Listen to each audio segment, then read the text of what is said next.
Hello friends, welcome to boutique classes. मैं विपुलदीप सिंह आप सबका स्वागत कर रहा हूँ। और आज का जो हमारा लेक्चर है ना, ये रहेगा इन्वायरमेंटल स्टडीज के ऊपर। ठीक है, बहुत दिनों से मेरे को क्वेरीज मिल रही थी, बच्चे पूछ रहे थे कि सर इन्वायरमेंटल साइंस का टॉपिक जो है वो हमें कैसे पढ़ना है। देखो, जो जेएसओ वाले बच्चे हैं ना, जेएसओ वाले वो काफी परेशान हो रहे हैं कि सर किस तरीके से पढ़ना है। कि जो आपने जेई के लिए पढ़ाया ना, डबल ई के लेक्चर जो आपने लिए इन्वायरमेंटल इंजीनियरिंग के लिए, क्या वो हमारे लिए ज्यादा इंपॉर्टेंट है पढ़ने, या फिर हमारे लिए साइंस का टॉपिक जो है वो हमें कवर करना है। देखो तो बात सुनो, आज का जो हमारा लेक्चर होने जा रहा है ना इन्वायरमेंटल साइंस का, ये दोनों के लिए इक्वली इंपॉर्टेंट है। इक्वली इंपॉर्टेंट मैं क्यों कह रहा हूँ, क्योंकि दोनों के दोनों सिलेबस के अंदर क्या लिखा हुआ है, यहाँ पर आपको इन्वायरमेंटल का बेसिक नॉलेज जो है वो पूछा जाएगा। तो आप ये नहीं कह सकते कि ये लेक्चर सिर्फ जेएसओ वालों के लिए इंपॉर्टेंट है। भैया जो जूनियर इन्वायरमेंटल इंजीनियर की तैयारी करने वाले हैं ना, उनको भी ये लेक्चर प्रॉपर अच्छे से प्रिपेयर करना है। किस लिए प्रिपेयर करना है, क्योंकि यहाँ पर ना जो पूरा का पूरा आपको कंटेंट मिलने वाला है वो बहुत काम में आएगा और उससे क्वेश्चन पूछा जा सकता है ना। और आपको मैंने हर क्लास के अंदर ऐसा नहीं है कि सिर्फ एक ही टॉपिक से रिलेटेड कंटेंट दिया है, हर लेक्चर के अंदर ऐसा कंटेंट दिया है जो कहीं भी किसी भी जगह पे आपके काम में आ सकता है। किसी भी टॉपिक से रिलेटेड एक टॉपिक को दूसरे टॉपिक से मैंने कनेक्ट रखा है ज्यादातर। ठीक है, तो आज हम पढ़ने जा रहे हैं इन्वायरमेंटल साइंस के बारे में, और टोटल हमारा जो टॉपिक है वो यही घूमेगा, इन्वायरमेंट के चारों तरफ ही घूमेगा। ठीक है, तो सबसे पहले बात करते हैं इन्वायरमेंटल साइंस के अंदर हमारा सबसे पहला वर्ड जो आता है ना, यहाँ पर उनसे आपको मैं इंट्रोड्यूस करवाता हूँ। कुछ वर्ड्स यहाँ पे काम में आते हैं, उनसे सबसे पहले इंट्रोड्यूस करवाने की कोशिश करता हूँ। ठीक है, तो सबसे पहले देखो वर्ड आपके काम में आएगा इकोलॉजी। अब ये इकोलॉजी भैया होता क्या है, देखो इकोलॉजी जो है ना, ये कॉम्बिनेशन है दो वर्ड का। पहला वर्ड जो है ना इसमें वो है ओइकोस, और दूसरा जो है वो है लोगोस। अब देखो ओइकोस जो है ना, इसका मतलब क्या है, इसका मतलब है आपका कोई भी जो हमारी लिविंग सेल्स है, लिविंग सेल्स जो है उनका जो शेल्टर है ना। बात करूं अगर मैं लिविंग सेल्स के शेल्टर की, तो वो शेल्टर कहाँ लेंगे, जितने भी लिविंग सेल है। अगर लिविंग सेल के अंदर मैं किसी एक, मैंने बात किया पैरेट की, है ना, तो पैरेट अपना शेल्टर कहाँ ढूंढेगा, एक ट्री पे। ठीक है, एक ट्री पे ढूंढेगा। एक चिड़िया अपना घोंसला कहाँ बनाएगी, पेड़ पर। तो हम उन सब का स्टडीज जो है ना वो करते हैं। लिविंग सेल्स के शेल्टर की स्टडी जो है वो हम कहाँ करते हैं। इस ओइकोस वर्ड का मतलब क्या है कि लिविंग सेल्स के लिए जो शेल्टर्स हैं उनके बारे में जानना, या उसका शेल्टर जो है। और लोगोस क्या होती है, लोगोस एक स्टडी, जनरली अगर मैं बात करूं तो एक टर्म यूज की जाती है स्टडी के लिए, जिसे बोला जाता है लोगोस। तो अगर अब हम यहाँ पर इन्वायरमेंटल साइंस के रिस्पेक्ट के अंदर अगर बात करें तो लोगोस का मीनिंग क्या है। लोगोस का मीनिंग है study of the science of nature's home, है ना। देखो कि जो प्रकृति है ना, उसका जो घर है, हम बात कर रहे हैं उसके घर की, उसकी जो स्टडी है ना वो क्या कहला रही है, यहाँ पे लोगोस कहला रही है ना। या मैं यूं कहूँ कि यहाँ पे जो हमने स्टडी करनी है वो किसकी करनी है, नेचर्स होम की। कि नेचर के अंदर ना, प्रकृति के अंदर बहुत सारी चीजें हैं, तो प्रकृति का घर कौन सा है। यहाँ पर जो लिविंग सेल्स है, इनके जो शेल्टर है, इनकी स्टडी करना भी एक तरीके की क्या कहलाता है, लोगोस। अगर मैंने बोला लोगोस तो एक स्टडी के लिए वर्ड है। और इकोलॉजी जो है उसमें क्या है कॉम्बिनेशन, लिविंग सेल्स के शेल्टर की स्टडी। बात समझ में आ रही क्या, लिविंग सेल्स के जो घर है शेल्टर, उनकी जो स्टडी है, उनके घर के बारे में स्टडी करना क्या कहलाता है, इकोलॉजी कहलाता है। देखो यहाँ पर दूसरा एक वर्ड आता है, वो वर्ड आपको बहुत ही कॉमन होगा, वो होगा स्ट्रेटिफिकेशन। देखो स्ट्रेटिफिकेशन क्या होता है, एक वर्ड बोल देना सिर्फ कि हाँ सर इकोलॉजी के अंदर हमने एक वर्ड पढ़ा था स्ट्रेटिफिकेशन, हमें याद है, बड़ा काम का वर्ड था, लेकिन उसके बाद में हम थोड़े दिन बाद भूल गए। तो ऐसे काम तो नहीं चलेगा ना। काम कैसे चलेगा भैया, आपको पूरा पता होना चाहिए कि स्ट्रेटिफिकेशन जो है, अगर वर्ड का नाम आया तो स्ट्रेटिफिकेशन का मतलब क्या और क्या होता है। देखो अगर मैं बात करूं टेम्परेट रीजन्स की, है ना, जो टेम्परेट रीजन है वहां पर क्या होता है, जो हमारे वाटर बॉडीज है।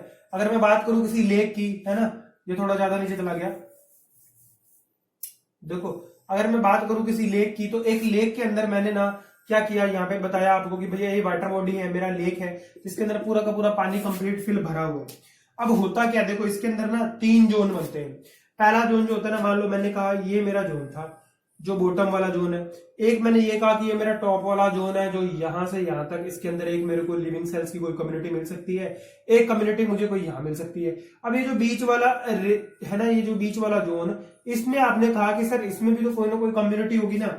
जब आप कह रहे हो कि टॉप वाले जोन में और बॉटम वाले दोनों के जोन के अंदर कोई ना कोई यहाँ पर कम्युनिटी हो सकती है, और वो कम्युनिटी जो है ना वो लिविंग सेल भी हो सकता है। और इन लिविंग सेल्स के अंदर मान लो मैंने बोला फिश भी हो सकता है, ये जेली फिश भी हो सकता है, या कोई और भी हो सकता है ना। तो देखो यहाँ पर जो टॉप रीजन जो है ना, ये टॉप रीजन जो ऊपर ऊपर वाला, सबसे ऊपर वाला रीजन, ये क्या बताएगा, ये बताएगा कि यहाँ पर जो मेरा टेम्परेचर है इसकी प्रॉपर्टीज कुछ और होंगी, और यहाँ पर जो मेरा बॉटम का टेम्परेचर है इसकी प्रॉपर्टीज कुछ और होंगी। मतलब जो यहाँ पर टेम्परेचर है एक्स, क्या वो यहाँ पे टेम्परेचर एक्स होगा? क्या नहीं होगा। ये जो बीच का मेरा जोन है ना, इसके अंदर टेम्परेचर क्या होता है, अगर यहाँ पर प्लस है तो प्लस से माइनस में चला जाता है, अगर मान लो मैंने कहा यहाँ पर माइनस है तो यहाँ से प्लस के अंदर चेंज हो रहा है। ये जो आपको टेम्परेट रीजन के अंदर मैं बात करूं ना, वाटर बॉडीज के अंदर जो चेंजेस देखने को मिलते हैं, जो टेम्परेट रीजन के अंदर आपको किसी भी वाटर बॉडी के अंदर टेम्परेचर का चेंजेस देखने को मिलता है ना, तो वो क्या करता है, बहुत सारे चेंजेस लाता है एक्वेटिक लाइफ के अंदर। यहाँ पर टेम्परेचर कुछ और है, यहाँ मेरा टेम्परेचर कुछ और है, और यहाँ पर अगर अपने बात करें तो हीट का क्या हो रहा है, चेंज हो रहा है। अगर हीट का चेंज हो रहा है किसी वाटर बॉडी के अंदर, और वो वाटर बॉडी कैसे रीजन के अंदर है, टेम्परेट रीजन के अंदर है, तो भैया क्या मैं ये कह सकता हूं कि इन तीनों लेयर्स के नाम भी अलग होंगे? अगर यहाँ पे हीट चेंज हो रही है तो मैं इस लेयर जो है मेरी, इसको बोलता हूं हाइपोल्यूमिनियम। ये आपको नाम याद करने पड़ेंगे ऐसे कैसे। इसे मैंने बोला हाइपोल्यूमिनियम, इसे मैंने क्या बोल दिया, इपील्यूमिनियम। ठीक है। और ये जो मेरी बीच का रीजन है जहां पर एक मेरे को स्टीप ग्रेडियंट मिल रहा है, इस स्टीप ग्रेडियंट वाली लेयर को क्या बोला जाएगा, इसे बोला जाएगा थर्मोफिलिक या थर्मोक्लाइन रेंज। बात समझ में आ रही है क्या? इसको क्या बोला जाएगा, थर्मोक्लाइन रेंज। और जो ये मेरा बॉटम का पोर्शन है इसे क्या बोला जाता है, हाइपोल्यूमिनियम, और टॉप के पोर्शन को क्या बोलते हैं, इपील्यूमिनियम। तो हमने यहाँ पर दो वर्ड्स के साथ क्या हुए, इंट्रोड्यूस हुए। पहला वर्ड था हमारा इकोलॉजी, जो ओइकोस और लोगोस दो शब्दों से मिलकर बना है, जिसका मतलब है कि लिविंग सेल्स के शेल्टर की स्टडी करना क्या कहलाता है, इकोलॉजी कहलाता है। इसके बाद में नेक्स्ट वर्ड से हम इंट्रोड्यूस हुए स्ट्रेटिफिकेशन। स्ट्रेटिफिकेशन ऑफ लेक्स क्या होता है, लेक के अंदर किसी वाटर बॉडी के अंदर अगर मैं कहूं कि जिसके अंदर स्टिल वाटर बॉडी है, जिसके अंदर पानी रुका हुआ है, अगर हीट का क्या हो रहा है, चेंज हो रहा है, टेम्परेचर वेरी कर रहा है ना, एक पॉइंट से दूसरे पॉइंट तक जाने में टेम्परेचर अलग अलग प्रॉपर्टी शो कर रहा है, हीट अलग अलग तरीके की शो कर रही है, कहीं पर कम है कहीं पर ज्यादा है, तो इस प्रॉपर्टी को क्या बोलते हैं, stratification of lake. Stratification of lake generally किस एरिया के अंदर देखने को मिलता है, तो भैया ये मेरा टेम्परेट रीजन्स के अंदर देखने को मिलता है। आगे बढ़ते हैं और बात करते हैं, यहाँ पर एक वर्ड हमने नाम में लिया इन्वायरमेंट। इन्वायरमेंट क्या है, देखो एक लिविंग सेल के अगर मैं बात करूं या एक नॉन लिविंग सेल के सराउंड में जितना भी कुछ है ना, जितना भी सराउंडिंग, जितना भी कुछ आपको दिखाई देता है, सुनाई देता है ना, आप सेंस कर सकते हो, वो सारा कुछ क्या है, आपका इन्वायरमेंट है। अब अगर मैं बात करूं कि ये इन्वायरमेंट जो है किस किस से मिलकर बना है, तो आप कहोगे सर कि इन्वायरमेंट जो है वो हमारा लिविंग सेल वाला है।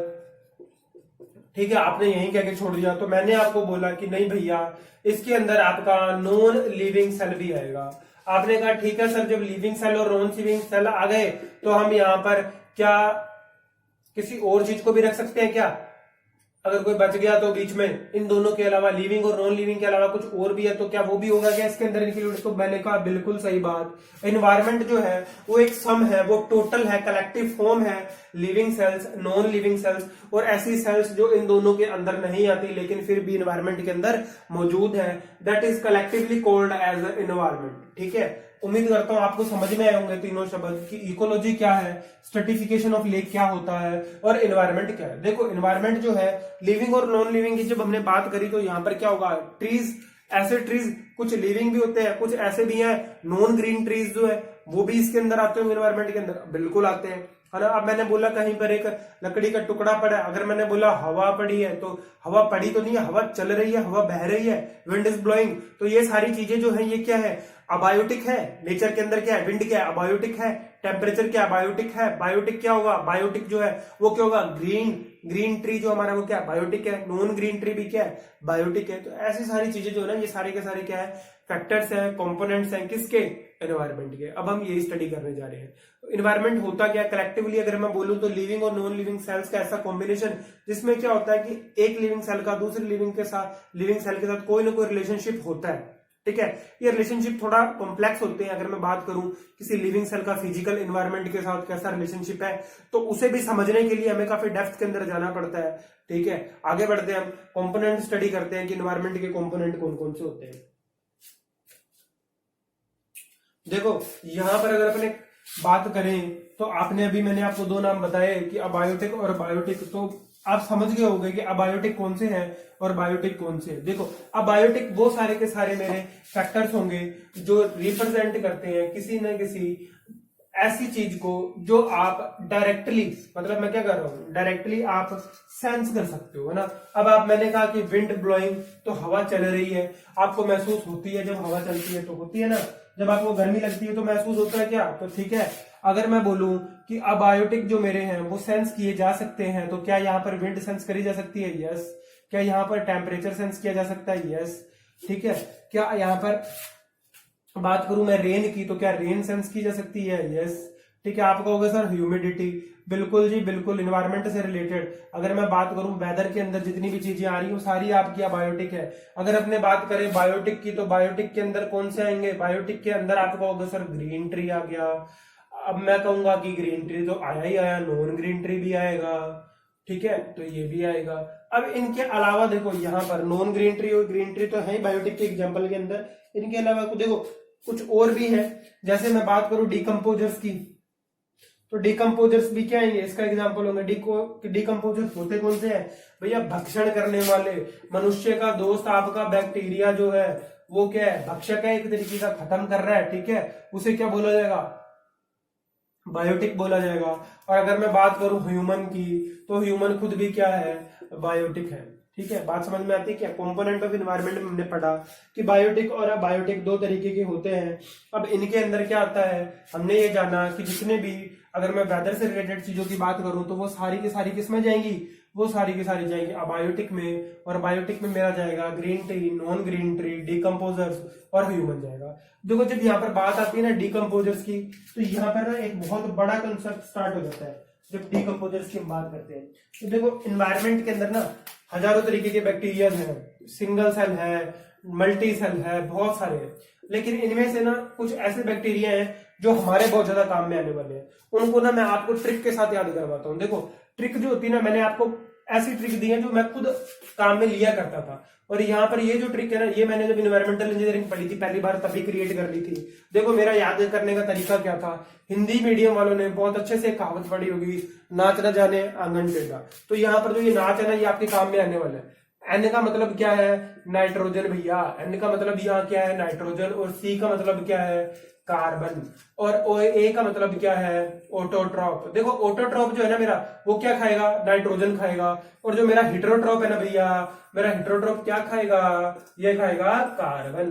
तो बात समझ में आई क्या, NaCH, NaCH का मतलब नाच, N का मतलब नाइट्रोजन, A का मतलब ऑटोट्रॉप, नाइट्रोजन को खा गया ऑटोट्रॉप और कार्बन को खा गया हिट्रोट्रॉप। याद रखेंगे। देखो हर्बीवोरस ओमनीवोरस उनकी बात आगे करेंगे, उनके बारे में बाद में बताऊंगा, लेकिन आप ये इतना कॉन्सेप्ट याद रखो, जैसे मैंने आपको सर्टिफिकेशन याद कराया वैसे ये याद रखो।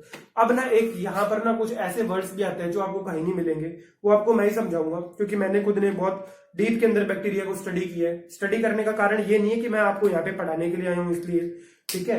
मैंने मेरे जो पोस्ट ग्रेजुएशन थी उसके अंदर भी मैंने बैक्टीरिया के ऊपर काम करा था। That bacteria cell is also known as bacillus megaterium. बात समझ में आ रही है क्या, बेसिलस मेगाटेरियम सेल थी जिसके ऊपर मैंने काम में किया था, ठीक है। ऐसे ही और भी बैक्टीरिया की कई सेल्स होती हैं। अगर मैं बात करूं तो मैंने बेसिलस सबटिलिस के साथ भी काम किया, बेसिलस सबटिलिस, ठीक है। ये आपको मिल जाएंगे इजिली, विकिपीडिया पे अवेलेबल है इन बैक्टीरिया के बारे में जितनी भी डिटेल है।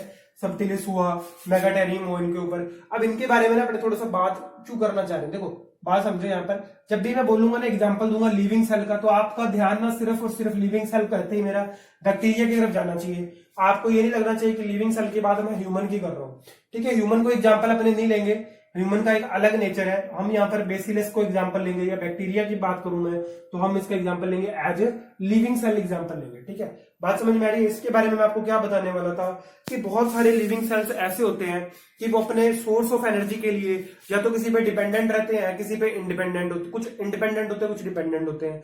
अब कई बार क्या होता है, जब बैक्टीरिया के पास क्या होती है, एनर्जी इतनी खत्म हो जाती है कि वो खुद से अपने फूड का प्रोडक्शन जो है नहीं कर पा रहे, तो अपने आसपास में मौजूद जितनी भी सेल्स है उनको खाना शुरू कर देते हैं। जब एक लिविंग सेल किसी दूसरे लिविंग सेल को अपने सोर्स ऑफ एनर्जी के रूप में यूज करती है, that process will be called called as endogenous respiration.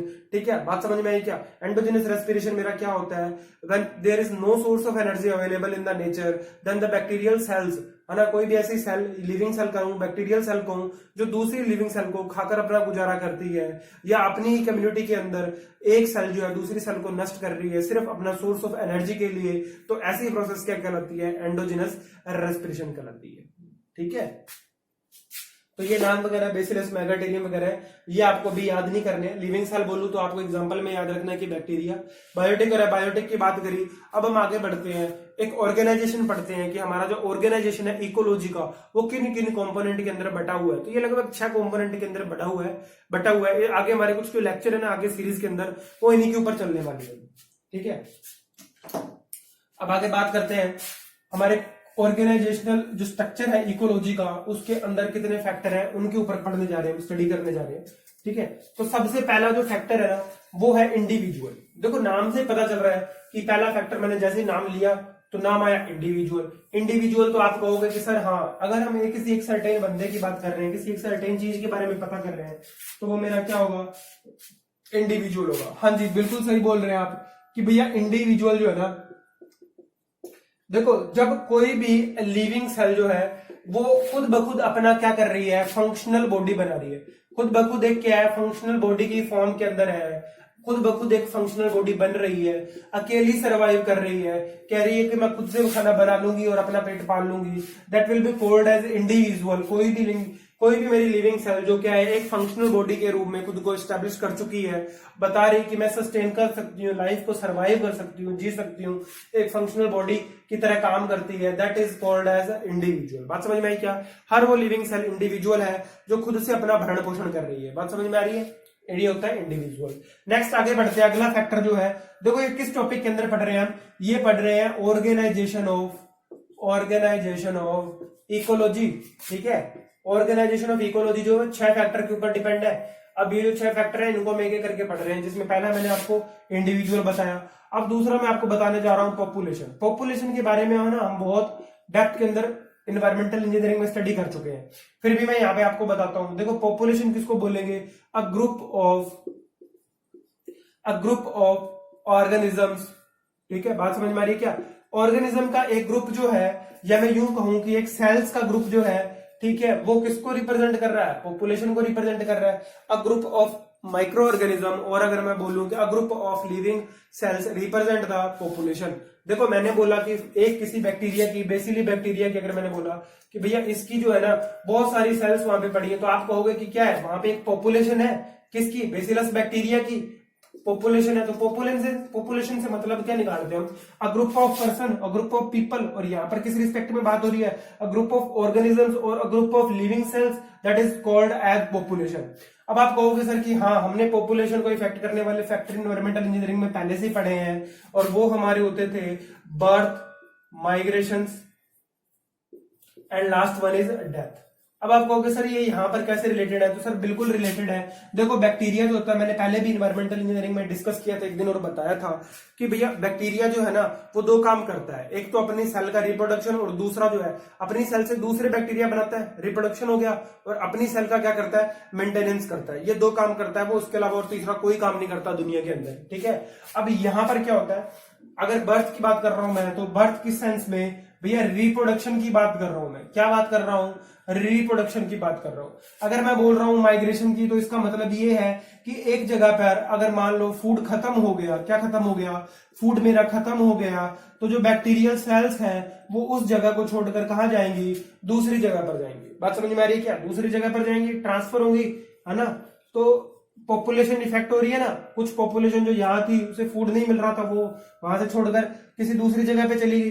ठीक है, और तीसरी बात जो है डेथ। अगर सेल्स जो है वो क्या हो रही है? रेगुलर खत्म हो रही है, अगर डिस्ट्रॉय हो रही है, दैट मींस कि इनकी पॉपुलेशन को ये इफेक्ट कर रहा है। तो बात समझ में आ रही है क्या? जैसे हमने वहां पे ह्यूमन बींग्स के लिए पढ़ा था कि पॉपुलेशन जो है वो बर्थ, माइग्रेशन और डेथ से इफेक्ट होती है, सेम उसी तरह से यहाँ पर जो मेरी लिविंग सेल्स है, मैं बैक्टीरिया के रिस्पेक्ट में बात कर रहा हूँ, वो भी बर्थ एज ए रिप्रोडक्शन हो गया, बोलने के तरीके से हम देखें तो।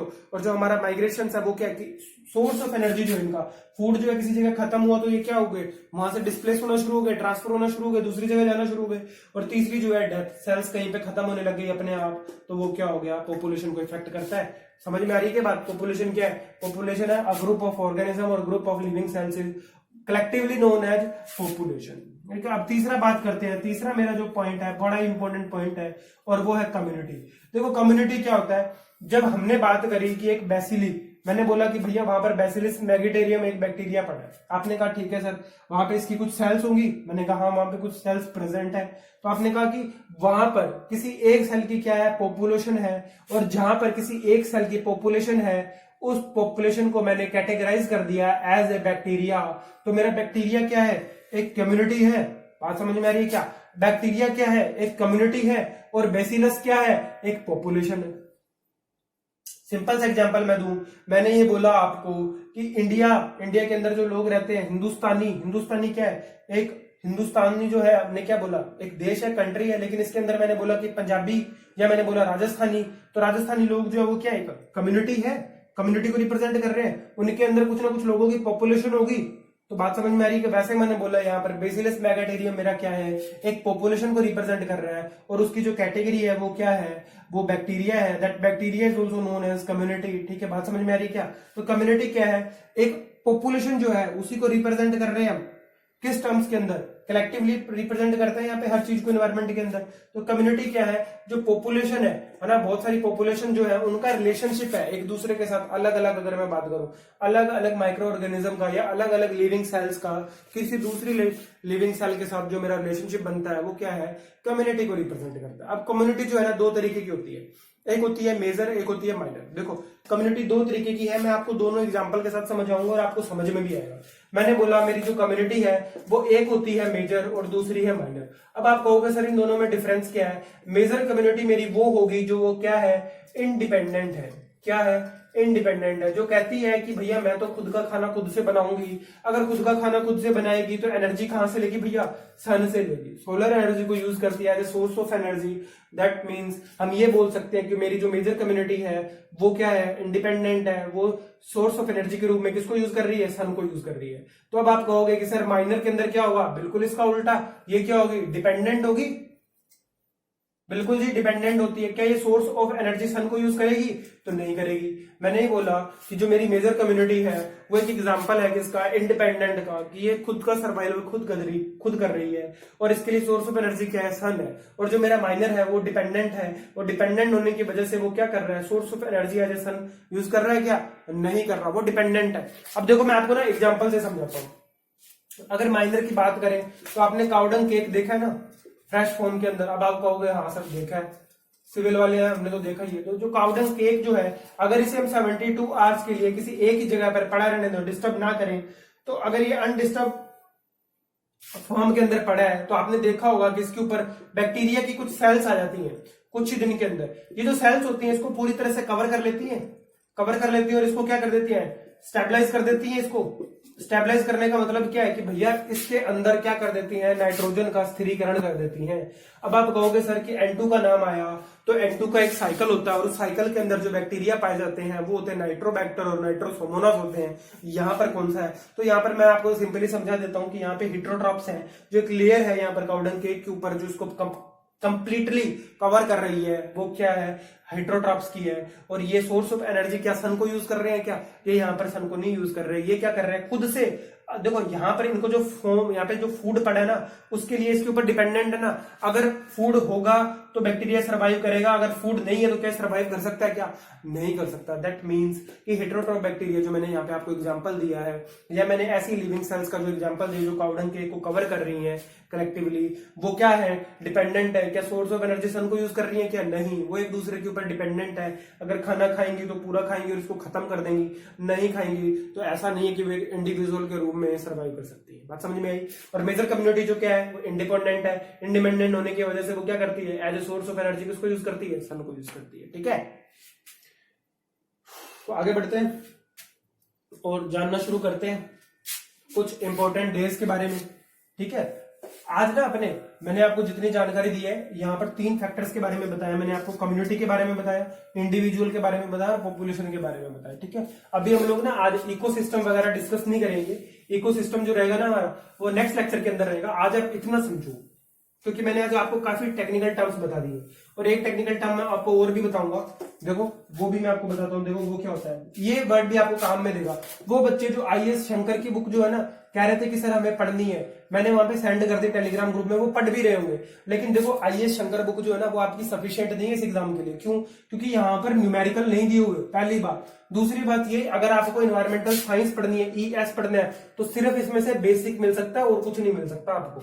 ये हमारे जैसे लोगों के लिए सही है। लेकिन जो अपना आज का कॉन्सेप्ट जितना था ना, वो पता किस किस के ऊपर बेस्ड है?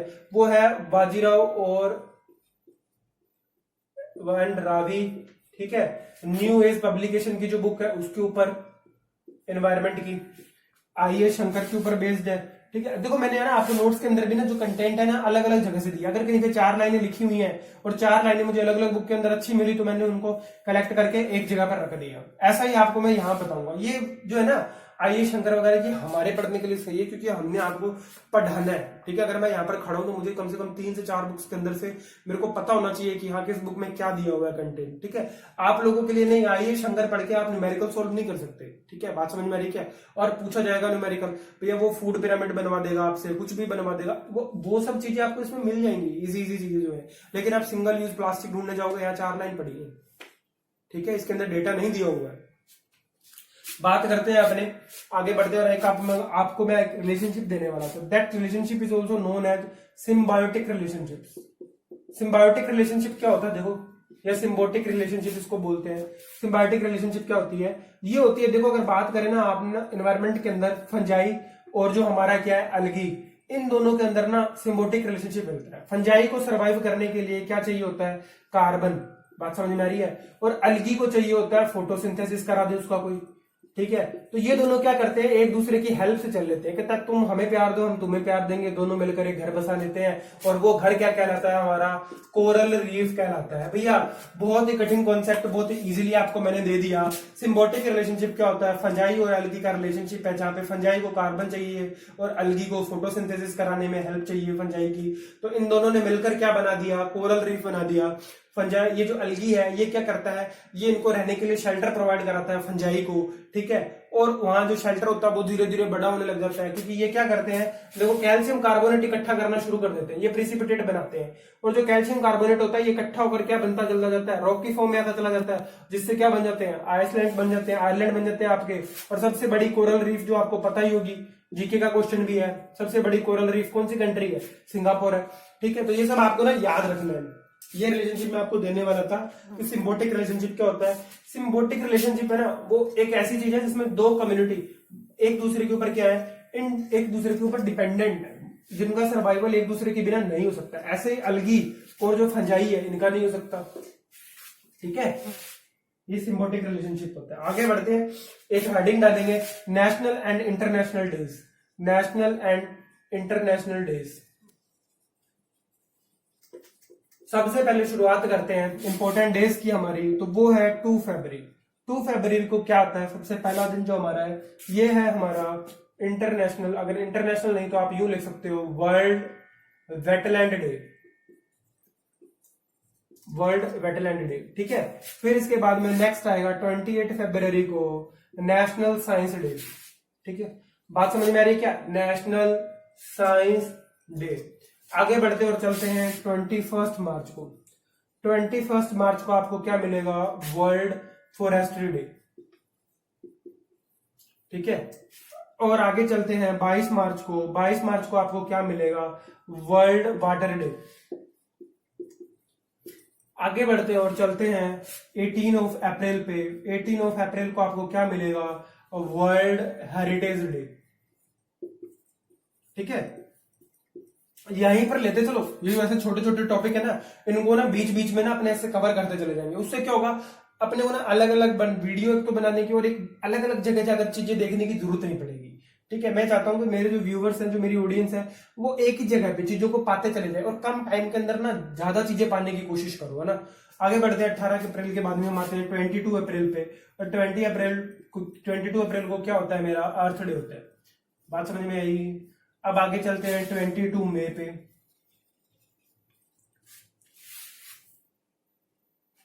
22 मई को क्या है भैया, तो 22 मई को प्रोग्राम है, कुछ ना कुछ है भैया, है।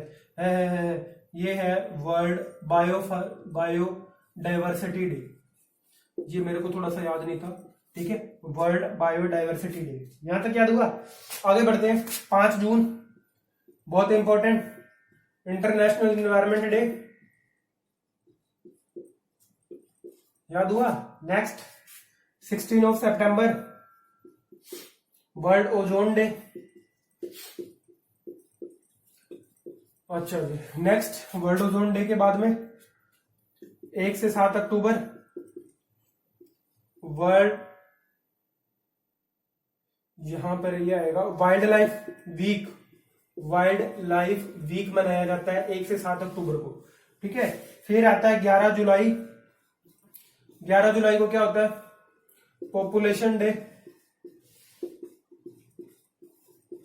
ये आप इसका स्क्रीनशॉट ले लो हो सके तो, नहीं तो नोट्स के अंदर आपको मिल जाएगा ये, ठीक है। नेक्स्ट आता है 4 अक्टूबर को, याद रखेंगे, animal welfare day. Animal welfare day, ठीक है, एनिमल वेलफेयर डे। इसके बाद में ना कई बार पूछा गया किसी एग्जाम के अंदर, भोपाल डे पूछा जाता है कि जो भोपाल ट्रेजेडी हुई थी ना, भोपाल ट्रेजेडी डे, वो कौन सा है, तो ये 2 दिसंबर है। ये भी याद रखना है ना, पूछा जा सकता है। ये बाकी इतने कितने इंपॉर्टेंट है, इनको याद कर लो। ऐसे टॉपिक जो छोटे छोटे टॉपिक है ना, इनको बीच बीच के अंदर हम लेते चलेंगे, ठीक है, जिससे क्या हो, हमारे ना स्ट्रेस नहीं बढ़े एग्जाम पॉइंट ऑफ व्यू से। मैं बात इसलिए कर रहा हूं क्योंकि मैं आपको बताना चाहता हूं कि हमने सबसे पहले सिलेबस स्टार्ट किया और सबसे पहले सिलेबस खत्म करेंगे। वर्डिक्ट क्लासेस एक ऐसी रूफ है जिसके एक छत के तले आपको ना सारा कुछ मिल रहा है। राजस्थान जीके भी मिल रहा है आपको, मिसलेनियस टॉपिक्स भी मिल रही है, एनवायरमेंटल इंजीनियरिंग भी पढ़ रही है, और आज से हमारा जो है ना एनवायरमेंटल साइंस भी स्टार्ट हो गया। और मैंने आपको जितना फर्स्ट लेक्चर में दिया ना, देखो एंडोजिनस रेस्पिरेशन की बात अभी कोई नहीं करेगा फर्स्ट लेक्चर के अंदर। सेकंड, स्ट्रेटिफिकेशन ऑफ लेक कोई नहीं बताएगा आपको ट्रॉपिकल रीजन के अंदर। थर्ड, टर्म सिम्बोटिक रिलेशनशिप बताने के लिए लोग बहुत टाइम लेते हैं, नहीं बताते जल्दी से, ठीक है। तो अपने ना ये जो मेरी ट्रिक्स जो मैंने खुद ने काम में ली थी, ठीक है, तैयारी करते टाइम, प्रिपरेशन करते टाइम, जब मैंने भी एनवायरमेंटल इंजीनियरिंग पढ़ा था, तो एनएसीएच मैंने खुद ने बनाया था, नाच है ना, नाच न जाने अंगन टेढ़ा, इससे याद रखो, ये आपको बहुत काम देगा। मैं अपने शब्दों को यही विराम देता हूं। अगर आपको ये वीडियो अच्छा लगा तो लाइक करो, शेयर करो, सब्सक्राइब करो। धन्यवाद।